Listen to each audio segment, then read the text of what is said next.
बिस्मिल्लाहिर्रहमानिर्रहीम। मैं हूं इकबाल जंजू और आप देख रहे हैं मेरे यूट्यूब चैनल और फेसबुक। नाज़रीन, एक शख्स था, उसने अपने बेटे की शादी करवाई। तो शादी से पहले वो जिस घर में रिश्ता मांगने गया, वहाँ उसके जो रिश्तेदार थे, जो उसके जानने वाले थे, वो सारे इनकार थे। उसके चाचे, ताए, मासियाँ, मामे और इस तरह से बहुत से ऐसे लोग थे जो उसे कह रहे थे कि तुम अपने बेटे की शादी वहाँ से ना करवाना। लेकिन वो बाज़िद था।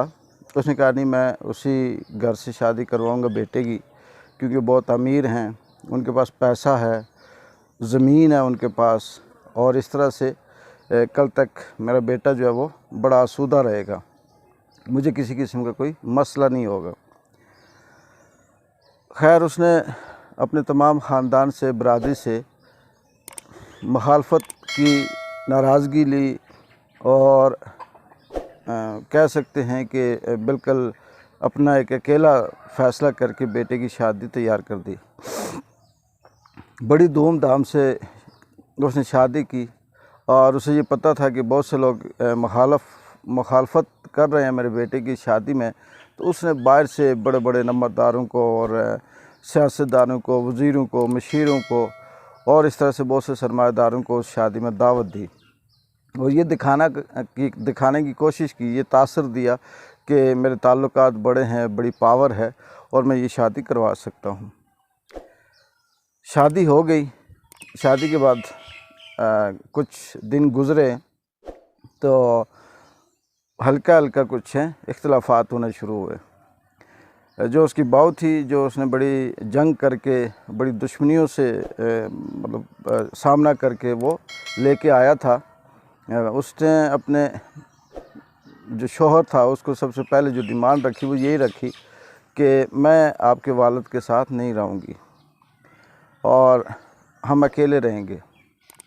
जब ये बात अभी बाहर नहीं निकली थी, अंदर ही थी, तो ज़ाहिर बेटे ने कहा कि ऐसा बड़ा मुश्किल है, हम वालिद साहब को नहीं छोड़ सकते या अपने वालिदैन को नहीं छोड़ सकते। बात चलती रही। वो जो बहू थी उसने आस्ता आस्ता पंगे करने शुरू कर दिए। कभी कोई जुगत मार दे, कभी कोई बात कर दे, कभी कहे जी कि आपके ख़यालात पुराने हैं, कभी कहे जी कि हम घर में नहीं पकाते, बाहर से खाना लेके आएंगे, खाएंगे, कभी कहती कि छुट्टी है तो आउटिंग पे जाते हैं। इस तरह से बेशुमार छोटी छोटी ऐसी बातें जो उन बुज़ुर्गों को या उसके जो वालिदैन थे उनको पसंद नहीं थी, लेकिन वो रोज़ की ये डिमांड करती। ये डिमांड भी बढ़ती गई। अंदरूने खाना, जिसे सर्द जंग कहते हैं, वो भी जारी थी और एक वक्त आया कि वो जो उसके वालिदैन थे लड़के के, उनको इस चीज़ की बिनक पड़ गई कि ये जो बहू है ये रोज़ पड़ोस पे भी जाती है तो हमारी बुराइयां करती है, क्योंकि वो जिसके घर भी जाती वो यही कहती कि ज़िंदगी तो हमारी बड़ी अच्छी है, लेकिन ये जो बुढ़े हैं हमारे घर में, ये हमें मज़े की ज़िंदगी नहीं गुजारने देते और मैं ये चाहती हूँ कि हम अपनी मर्ज़ी की ज़िंदगी गुजारें। बात बढ़ती गई। उस जो वालिदैन थे उनको इस चीज़ का एहसास होता गया, लेकिन वो अब कुछ कर नहीं सकते थे, क्योंकि इसके पीछे उन्होंने बड़ी जंग की थी। फिर जो भी रिश्तेदार आता, जो उसके ससुराली होते, वो भी डिमांड करते। ज़ाहिर है जो लड़की के मायके वाले थे वो मोस्टली यही कहते कि तुम्हारे पास पैसे भी हैं,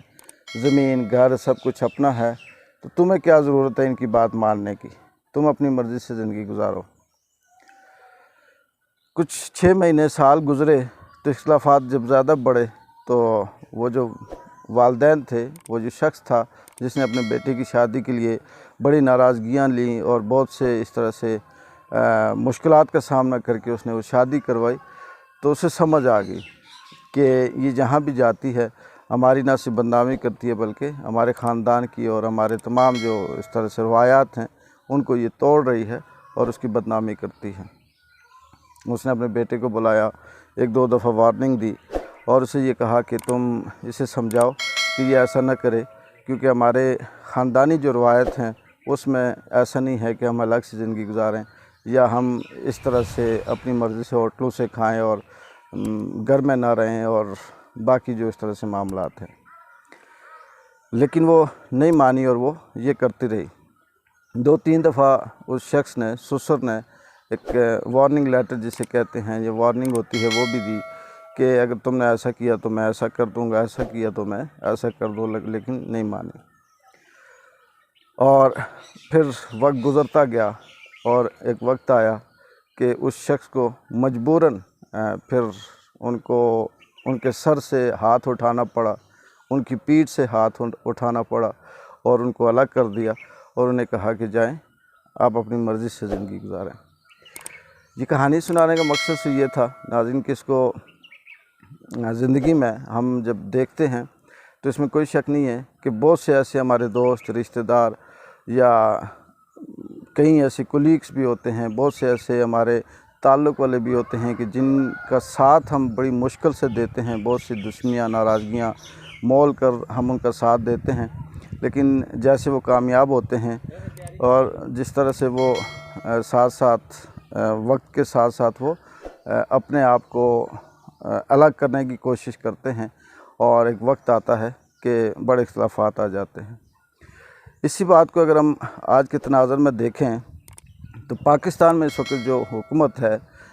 जो 13-14 इत्तेहादी जमातें हैं, जिसको ये भी कहा जा सकता है कि ये रिजीम चेंज हुकूमत है, साम्राज्यत की हुकूमत है और इम्पोर्टेड हुकूमत है, जिसके पीछे अमेरिका का या इस्टेब्लिशमेंट का, अदलिया का, इस तरह के इनका हाथ है और इनको ज़बरदस्ती इसलिए यहाँ लाया गया कि ये अमेरिका के हामी हैं और उसकी बात मानते हैं। लेकिन जैसे जैसे ये हुकूमत, अभी इसे 1 महीना नहीं हुआ, तो इसने वो तमाम जो उम्मीदें थी अवाम की, इस्टेब्लिशमेंट की, उन पे पानी फेरती रही। महंगाई अपनी जगह पे, एक एक चीज़ जैसे आलू, प्याज, टमाटर, घी, खाने पीने की जो चीज़ें हैं, आटा, चीनी, इसमें तो होशरुबा इजाफ़ा आए रोज़ होता है और इस कदर इसमें तेज़ी से महंगाई हो रही है कि आम आदमी की पहुंच में से दूर है। लेकिन इसके साथ जो सबसे बड़ा अलविया इस हुकूमत के साथ या इस इत्तेहादी जमात के साथ है, वो ये है कि ये रोज़ाना उन इदारों का की इज़्ज़त हद तक करती है, उनको ज़लील करती है, उनको ख्वार करती है, जो क़ुव्वतें, जो इदारे, जो पावर इनको यहाँ तक लाए थे। ये कोई इलेक्शन से या आवाम की ताकत से नहीं आए कि हम ये कहें कि इस वक्त जो शहबाज शरीफ या मरीम नवाज़ की जो हुकूमत है, ये बड़ी अवामी नुमाइंदगी वाली हुकूमत है और इसको ये लाएँ, ऐसा नहीं है। बल्कि इसके पीछे क्या कहानी है ये आप सबको पता है। रोज़ाना ISI का नाम लेके, आर्मी के जनरलों का नाम लेकर जलसे जुलूसों में सरेआम उनको बेइज्जत करना, उनको अब कह सकते हैं कि उनकी जो इक़्तिदार हैं उनको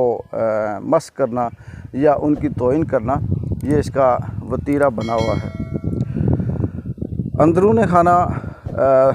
बहुत दफ़ा ये ख़बरें आई कि जो इस्टेब्लिशमेंट है उन्होंने बड़े नोटिस वोटिस भेजे, उन्होंने समझाया, शहबाज शरीफ को कहा कि तुम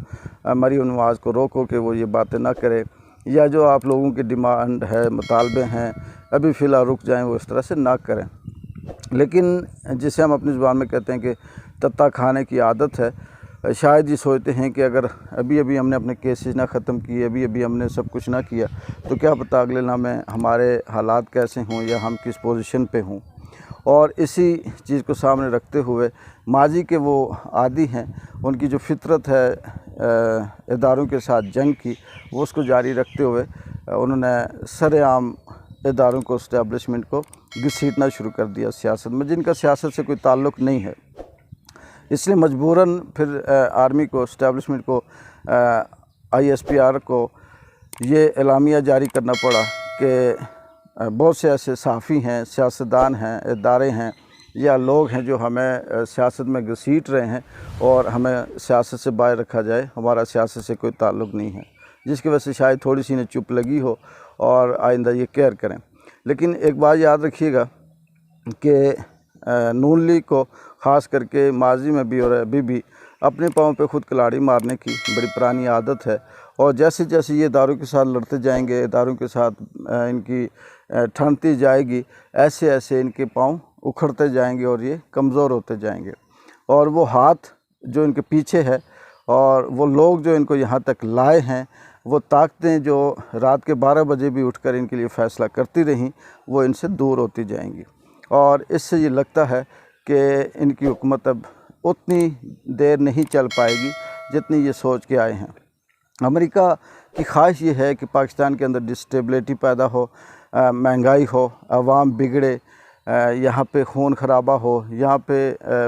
डिफ़ॉल्ट लाइन पे जाए ये मुल्क, और हर किस्म की खाना जंगी इस मुल्क के अंदर हो। ये अमेरिका की ख्वाहिश है और उस तरफ जा भी रहा है। लेकिन मुझे उम्मीद है कि ये जो मुक़्तदर हलके हैं, इदारे हैं, लोग हैं जो फ़ैसला करते हैं, उनको भी ये चीज़ नज़र आ रही होगी। इससे पहले कि मुल्क किसी आखिरी हद तक जाए, मुश्किल नो रिटर्न के पॉइंट पे पहुंच जाए,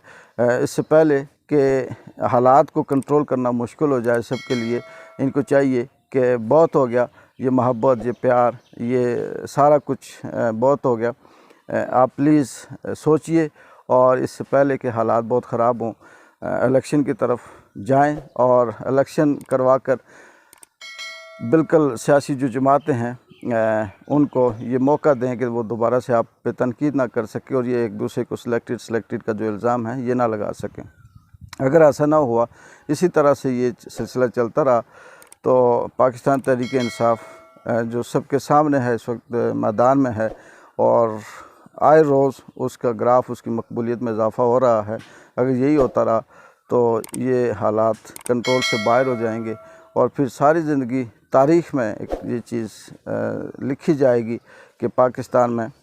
हालात को ख़राब करने में इस्टेब्लिशमेंट का बहुत बड़ा हाथ था, या हुकूमतें और रजीम चेंज करने में ये लोग इस तरह से अमेरिका का साथ देते रहे। कल क्या डेवलपमेंट होती है और मुल्क की हालात किस तरफ जाते हैं, इंशाअल्लाह आपके साथ शेयर करेंगे। इकबाल जिंजो को इजाज़त दें। अल्लाह हाफ़िज़।